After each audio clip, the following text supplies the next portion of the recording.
I noticed her before she noticed me. Not in a dramatic, I can't look away way, but like a habit I hadn't realized I had. Every morning I came to this corner cafe, the one with the chipped tile by the window and the smell of old espresso, and there she was, sitting in the same chair near the counter, a notebook open in front of her, a thermos beside her mug. I always thought she looked familiar, but not from anywhere I could place. She laughed at something on her phone once, just the faintest sound, and I almost dropped my own cup. I smiled, unconvincingly, to myself. Then she glanced up and caught me staring, and instead of embarrassment, she nodded. A small, quick nod that felt like recognition, even though I had no idea why. Ordering my usual black coffee, 2 sugars, no stirrer, I watched her fingers trace the rim of her mug. She wore a thin sweater, sleeves pushed up just past the elbows, and the way she tucked a stray strand of hair behind her ear made me notice how careful she was, almost ritualistic, like she was trying to anchor herself in the day. The first words we exchanged were accidental. I bumped into her chair while getting my own, mumbled an apology, and she said, almost distractedly, "It's fine. Happens to the best of us." There was something about the simplicity of it, the absence of flirtation or judgment. I wanted to say something clever, something memorable, but all I managed was a nod. The next day, she remembered my coffee order. Not in a casual, "You ordered this yesterday" way, but in that slight smile that said, "I noticed." My chest tightened, and I flicked my eyes toward her hands, folded neatly over the notebook. I didn't look away quickly enough. I started coming earlier, taking the same table across from her, telling myself it was coincidence, a convenient seat. I lingered over emails I could send later, paused mid-texts that would never go out. Her presence made the quiet ache I didn't even name feel lighter somehow. It wasn't dramatic longing, it was noticing a missing piece in my day, and realizing she'd filled it without trying. One afternoon, I caught her staring at a page of her notebook, her lips pressed together like she was holding a thought back. She glanced up just as I shifted my cup, and our eyes met for a long second. I felt exposed, like she could see everything I didn't want anyone to notice, my hesitations, my small habitual loneliness, the half-formed sentences I swallowed before they reached my lips. When she finally stood to leave, she zipped her jacket slowly, tucked the notebook under her arm, and turned toward me. "You make me feel alive again," she said softly. Not joking. Not testing. Just that. And then she walked out. I watched her go, coffee cooling in my hand. My thumb hovered over my phone, half tempted to text, half afraid I'd ruined something I didn't understand yet. And then, just as I thought the moment was gone, a ping, a message from an unknown number. "Meet me tomorrow?" I didn't know if it was real or if I was imagining it. I didn't know if I wanted to reply. But for the first time in months, I felt something pull me forward. The next morning, I found myself back at the cafe, though I told myself it was for the coffee.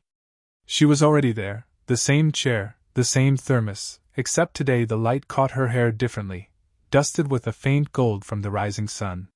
She glanced up, and for a second, her smile faltered, like she remembered something she hadn't wanted me to see. I slid into the chair across from her, pretending to scroll through my phone, though I wasn't really reading anything. She stirred her tea slowly, small swirls, as if she were thinking aloud in gestures.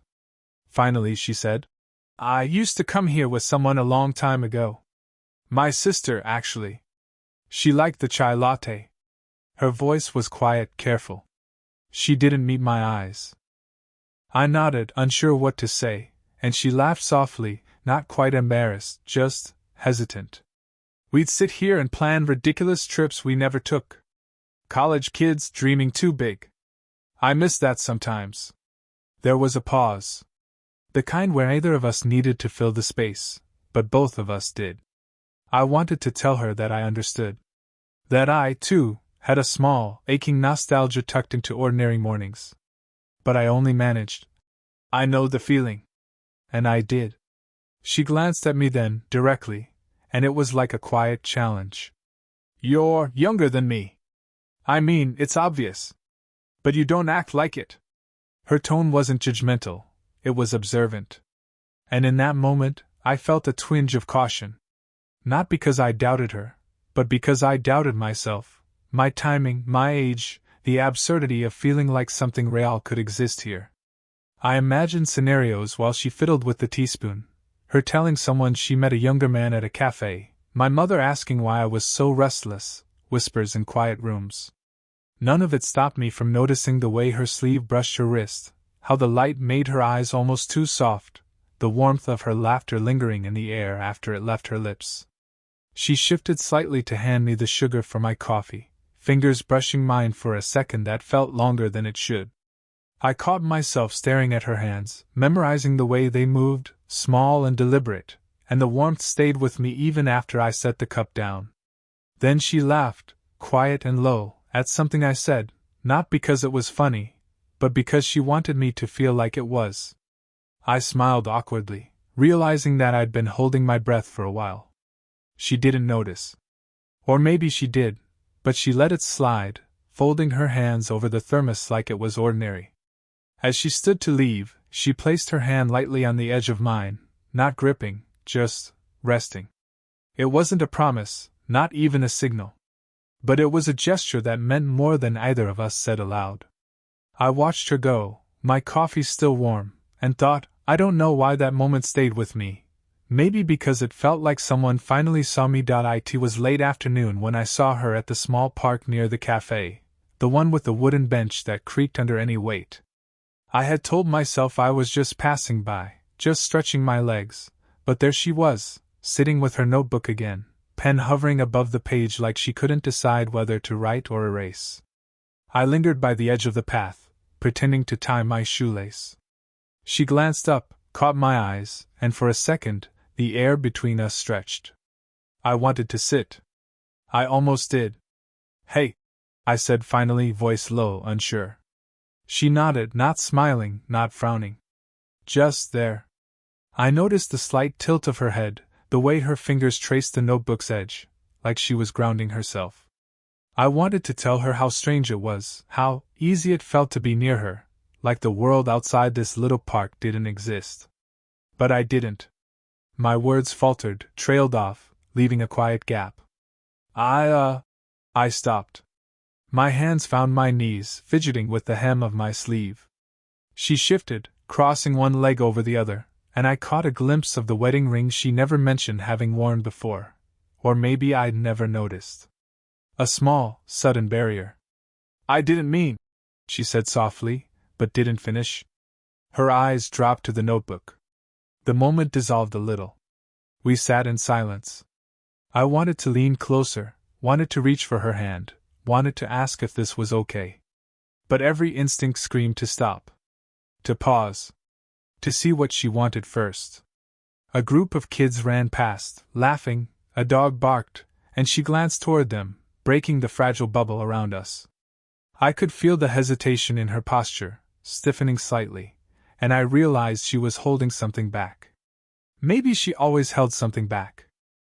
I imagined all the reasons she could pull away, the age gap, the curiosity in my eyes, a life she'd built that didn't include me, judgments she never voiced. I imagined myself stepping forward anyway, recklessly, and her smiling in a way that could undo everything. The air shifted when she moved slightly, closing the notebook, brushing off crumbs from the bench. I leaned in without thinking, drawn toward the curve of her shoulder, the faint scent of her perfume. She turned just enough to meet my gaze. Time slowed. My chest tightened. I could feel the pull of the moment, that almost forbidden space between us.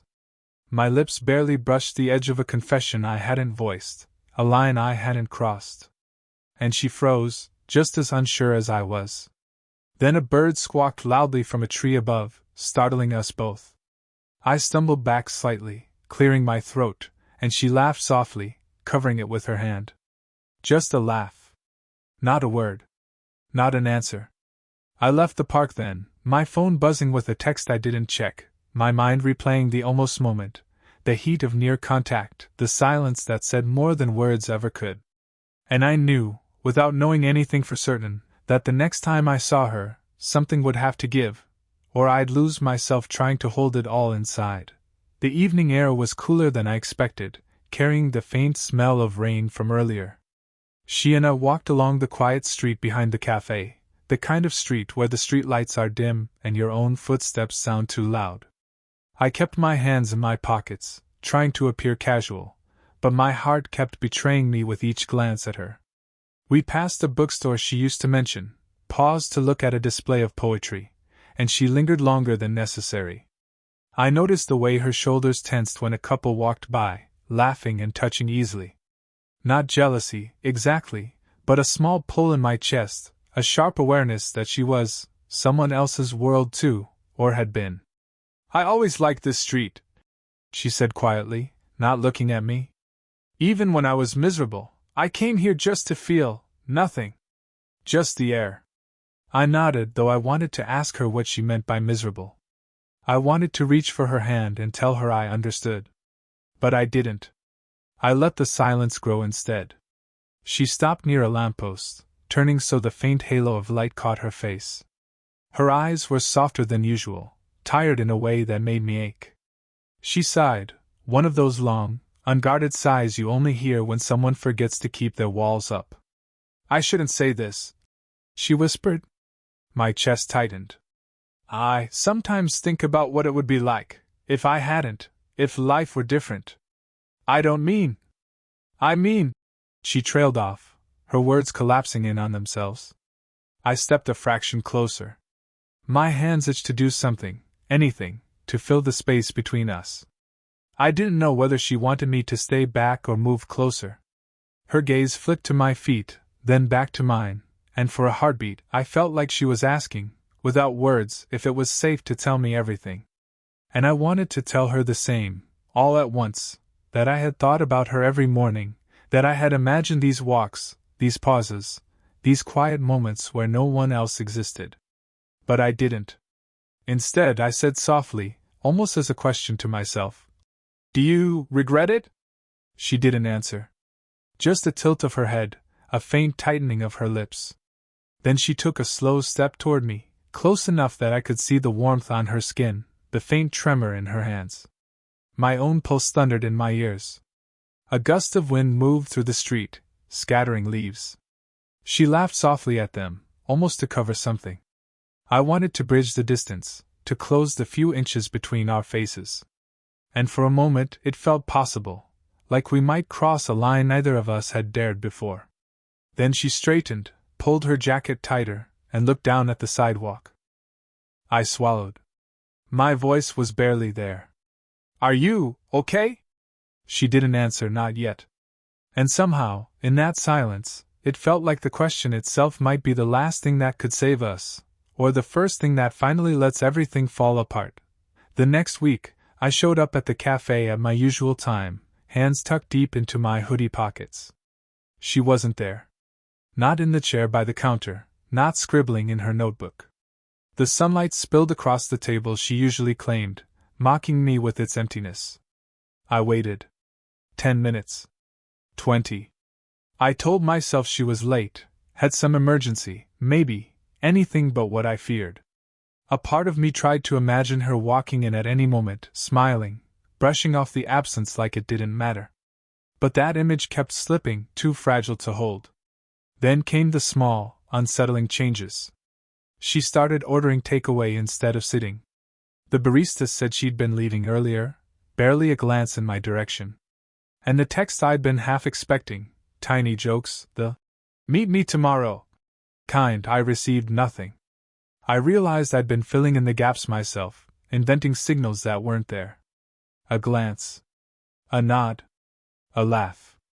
Nothing wrong with those things, but not everything either. I started noticing the little cracks I'd ignored before. Her bag, always slung over one shoulder, now contained a folder I hadn't seen. A ring on her hand I hadn't paid attention to. A fleeting expression that didn't belong to me. Something I hadn't asked about, a child, perhaps, or a relationship that didn't involve me. I didn't want to know yet. I wanted to hold on to the moments I thought we'd shared. I imagined her walking past me in the park, stopping, hesitating, then keeping her pace. I imagined reaching for her hand, and she pulling away, not harshly, but just enough that I remembered where I belonged in her world, outside. I went home that night, opened my phone, and typed a message I never sent. Are you okay? Did I do something? My thumb hovered over send, then I closed the app. Sometimes not sending a message feels louder than the words themselves. The next day, I came to the cafe again. The chair was empty. The seat by the window, empty. Even the notebook she used to cradle, absent. I sat in my usual spot, my coffee cooling faster than I drank it, and I felt paused. Not heartbroken, exactly. Not angry. Just paused. Like life forgot to finish the sentence it had started with her. I watched the door, half expecting her to walk in, half wondering if I'd rather it stayed empty. The wind rattled the awning outside, scattering a few leaves across the tiles. I could imagine her hands brushing the notebook's edges, her eyes tracing the letters she left behind. I could imagine her laughter filling the cafe again, but only in my head. A text blinked in the corner of my screen. Unknown number. I didn't open it. Didn't dare. I left it there, unsent by choice. I left the cafe, my coffee abandoned, my jacket brushing the empty chair, and stepped into the gray afternoon. Every step felt like a question I wasn't ready to answer. I found her in the small park again, the bench where the light pooled just right in the late afternoon. She was alone, the notebook open but untouched, eyes tracing the veins of a fallen leaf. I stopped a few steps away, unsure whether to speak or just stand there, letting the silence do the work. She looked up. The faintest shadow of recognition, of relief, flickered across her face. You came, she said, voice low, cautious. I nodded, feeling my chest tighten. My hands, shoved deep into my jacket pockets all week, now itched to do something. Anything. I needed to, I said, words clumsy, unfinished, but honest. She shifted on the bench, folding the notebook closed. There was a hesitation, the kind that stretched seconds into moments. She studied my face like she was reading the lines I'd never let anyone see, tracing the quiet impatience in my hands, the way I kept glancing at her lips but stopping short. I didn't know if I should. She trailed off. She didn't finish, didn't need to. I understood anyway. The fear, the pause, the weight of everything unspoken. I stepped closer, careful, as if proximity could carry the things we hadn't said. My thumb brushed the edge of the bench where her hand rested, light, tentative. She didn't pull away. Her fingers twitched almost imperceptibly, like a question I could almost answer if I leaned in far enough. I was worried, I said finally, the words heavy, but not theatrical. That maybe I was reading it wrong. That you'd be gone. She exhaled slowly, a soft surrender. I almost was. Her voice cracked slightly, though she didn't realize. I thought maybe maybe it's just impossible. Impossible? I whispered, almost to myself. Or scary? She looked at me then, really looked, and for a heartbeat, the world outside the park vanished. Not because of romance, not because of any grand gesture, but because of this, the quiet, shared understanding, the cost of vulnerability laid bare without fanfare. She smiled, small and real, the kind of smile that lifts a weight without announcing it. I returned it, not saying anything more, because we didn't need to. Words had already done enough. Her hand shifted slightly, brushing mine, no pressure, no expectation. Just acknowledgement. A choice made in silence. A permission granted. I breathed in, trying to memorize the moment without trying to hold it too tightly. The air smelled faintly of rain, the bench groaned beneath us, a leaf danced past our feet. Ordinary, but exactly what mattered. Okay, she said softly, almost like a promise. Or maybe a question. Okay, I echoed, equally quiet, letting the word hang between us, enough to carry us forward. We stayed like that, side by side on the worn bench, the afternoon fading, knowing that nothing had to be shouted to be understood. I arrived at the cafe at 8:47 a.m., exactly when the light hits the corner by the window, spilling across the chipped tiles and warming the bench where we'd first really noticed each other. She was already there, black coffee in hand, the thermos beside her like always. The notebook lay closed, a small stack of papers tucked inside.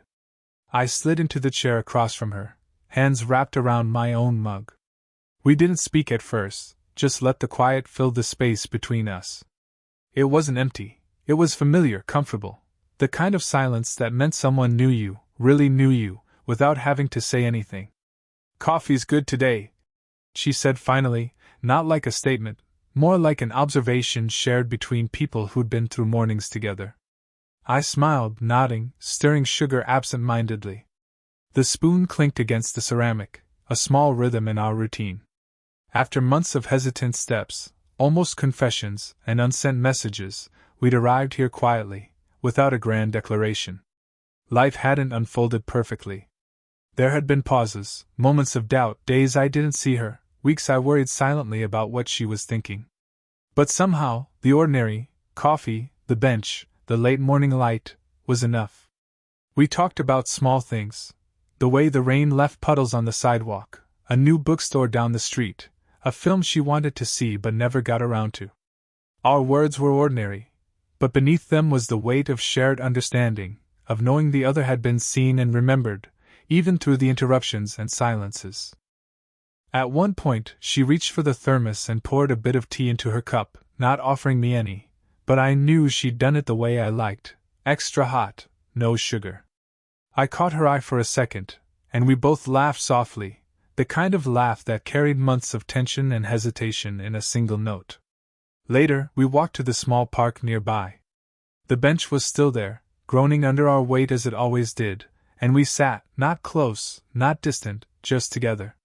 My hand brushed against hers lightly, just a touch, and we didn't need to say anything. It was enough to feel the rhythm of her fingers, the warmth of her presence, the quiet proof that we'd arrived without rushing, without spectacle.